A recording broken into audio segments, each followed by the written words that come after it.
Summarise करते हैं बेटा हम inter conversion states of matter को, सॉलिड, लिक्विड, गैस। सॉलिड से कन्वर्ट करना है लिक्विड में, टेम्परेचर बढ़ाएंगे, process is called fusion. Liquid से गैस में जाएंगे, टेम्परेचर बढ़ाएंगे, process is called vaporization. Gas से वापस आना है लिक्विड में, वेपर्स को ठंडा करेंगे, process is called condensation. Liquid से सॉलिड में आएंगे वापस, फिर कूलिंग करेंगे, प्रोसेस इज कॉल्ड फ्रीजिंग। तो सॉलिड से लिक्विड जा सकते हो, लिक्विड से गैस जा सकते हो, गैस से लिक्विड आ गए, लिक्विड से सॉलिड आ गए। अब सॉलिड से सीधा gas, process is sublimation. Gas से वापस solid, again process is sublimation. Clear है? Inter conversion of states of matter. Next topic, last topic है आपका चैप्टर का, evaporation.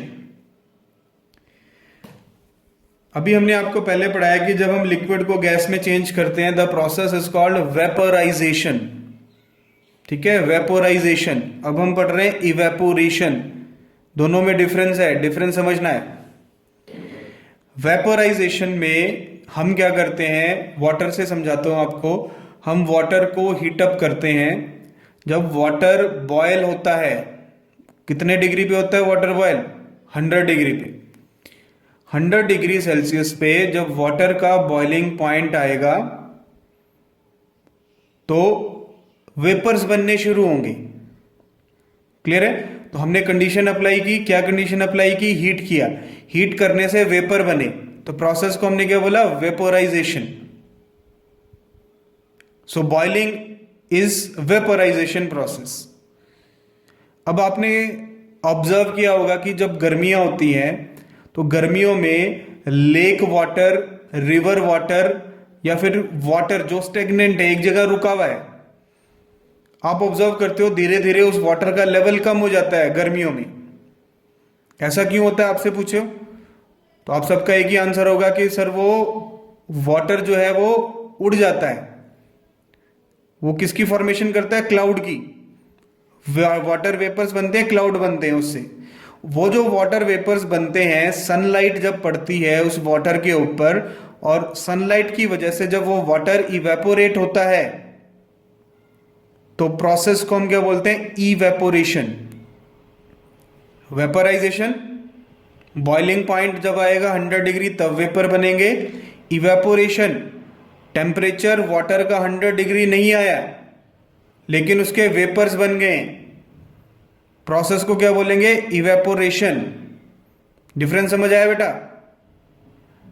Vaporisation 100 degree Celsius achieve करने के बाद आएगा, इवेपोरेशन कब आएगा? Below its boiling point. Water का टेम्परेचर 100 डिग्री अचीव नहीं होगा, उससे पहले ही क्या हो जाएगा? वाटर इवेपोरेट हो जाएगा। It is called evaporation. Evaporation is a surface phenomena. Top most layer पे होती है वाटर की, इसलिए क्या बोलते हैं? Surface phenomena. And boiling is a bulk phenomena. Bulk मतलब पूरे वाटर में इकट्ठा ही बॉइलिंग होगी। और सरफेस फिनोमिना का मतलब है कि जब टॉप मोस्ट लेयर इवेपोरेट होगी रिवर की या लेक की, उसके बाद दूसरी लेयर का नंबर आएगा, तो surface phenomena surface to surface चलेगा। क्लियर है? तो डेफिनेशन क्या इवेपोरेशन की? A process of converting liquid into gas और vapours below its boiling point. Water के बॉइलिंग पॉइंट से कम टेम्परेचर पे जब वेपर्स बन जाते हैं, प्रोसेस को क्या बोलते हैं? Evaporation. It occur by itself, हमें करवाना नहीं पड़ता। वाटर को बॉयल करना है तो हमें बर्नर लगा के हीट करना पड़ेगा। ठीक है, इसमें इनिशिएशन करने की जरूरत नहीं है, ये अपने आप चलता रहता है। It is a surface phenomena, surface पे होता है।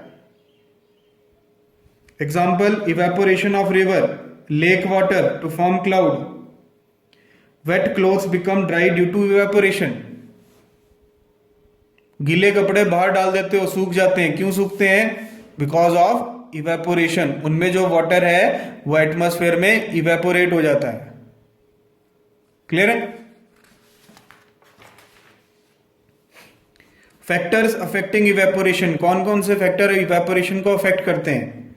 सरफेस एरिया, अभी आपको बताया evaporation is a surface phenomena, surface phenomena evaporation. तो जितना बड़ा सरफेस होगा उतनी ज्यादा क्या होगी बेटा? इवेपोरेशन। तो greater the surface area greater will be the evaporation. Example से समझते हैं, जब हम कपड़े सुखाने के लिए बाहर डालते हैं तो कपड़ों को फैलाते हैं, इकट्ठा नहीं रखते। क्यों नहीं रखते इकट्ठा? क्योंकि उससे क्या होगा? सरफेस एरिया कम हो जाएगा। सरफेस एरिया कम होगा तो इवेपोरेशन भी कम होगी। कपड़ों को फैला दोगे, सरफेस एरिया बढ़ेगा, सरफेस एरिया बढ़ेगा तो इवेपोरेशन भी ज्यादा होगी। क्लियर है? सेकेंड है temperature. Evaporation increases with increase of temperature. Temperature बढ़ाएंगे तो इवेपोरेशन भी बढ़ती है। क्यों? क्योंकि जितना ज्यादा टेम्परेचर होगा उतने ज्यादा वेपर्स बनेंगे बेटा। तो टेम्परेचर के साथ इवेपोरेशन क्या होगी? इंक्रीज हो। ह्यूमिडिटी, ह्यूमिडिटी जितनी ज्यादा होगी, ह्यूमिडिटी का मतलब होता है वाटर वेपर्स। एटमॉस्फेयर में जितने ज्यादा वाटर वेपर्स होंगे, पहले से ही प्रेजेंट है, तो उससे क्या होगा? इवेपोरेशन का रेट कम हो जाएगा। इवेपोरेशन डिक्रीज करती है। कब? जब ह्यूमिडिटी होती है। लास्ट फैक्टर है विंड स्पीड। जितनी तेज हवा चलेगी उतनी इवेपोरेशन क्या होगी बेटा? फास्ट। तो evaporation increases with wind speed. अब एक इंपॉर्टेंट कंसेप्ट है इवेपोरेशन का, that evaporation causes cooling. Evaporation cooling effect cause करता है। कैसे कॉज करता है? During evaporations particles of liquid absorb energy from surrounding and get evaporate. और ये जो absorption of energy है, it can causes cooling effect. Evaporation cooling effect कैसे cause करती है? इसको समझने का एक सिंपल सा एग्जांपल है। आप अपने हाथ पे, पाम पे आप क्या रखेंगे? Acetone. What is acetone? It is nail paint remover. Nail polish remover को आप अपने हाथ पे डालेंगे थोड़ा सा, वो क्या करेगा? आपके हाथ से, आपके हैंड से एनर्जी ऑब्जॉर्ब करेगा। एनर्जी ऑब्जॉर्ब करके इवेपोरेट हो जाएगा, वो उड़ जाएगा। जिस एरिया में था वो, उस एरिया की एनर्जी उसने ऑब्जॉर्ब कर ली। अब वहां पे एनर्जी नहीं है। अब एनर्जी नहीं है तो कैसा इफेक्ट आएगा बेटा? Cooling effect. क्योंकि एनर्जी खत्म होगी। वो एनर्जी कौन लेके चला गया? एसीटोन। तो जब भी इवेपोरेशन होती है तो इवेपोरेशन में क्या होता है? Absorption of energy. तो एनर्जी जब अब्जॉर्ब होगी तो उस पर्टिकुलर एरिया में एनर्जी खत्म होगी, और जब एनर्जी खत्म होगी तो उसका क्या इफेक्ट आएगा बेटा? Cooling effect. क्लियर है? इसके कुछ एग्जाम्पल या कॉन्सिक्वेंसेस पढ़ते हैं हम। Evaporation causes cooling. On placing acetone, acetone को जब हम अपने पाम पे रखते हैं, particles of acetone gain energy. हमारे पाम से एनर्जी गेन करेंगे, इवेपोरेट हो जाएंगे और क्या इफेक्ट देंगे? कूलिंग इफेक्ट देंगे। ठीक है?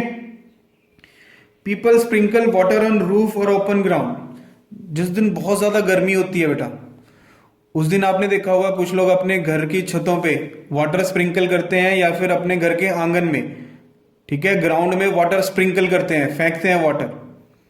या किसी सब्जी वाले के बाहर देखा होगा ने, सब्जी वाले की रेडी लगी है, वो अपनी रेडी के बाहर पानी छिड़कता रहता है, स्प्रिंकल करता है वाटर। वो क्यों करता है? क्योंकि हॉट सनी डे में वो जो वाटर स्प्रिंकल कर रहा है वो इवेपोरेट होगा, और जब वो वाटर इवेपोरेट होगा तो उसका जो कूलिंग इफेक्ट है वो उसको ऑब्जर्व होगा, तो उसको गर्मी कम लगेगी। क्लियर है?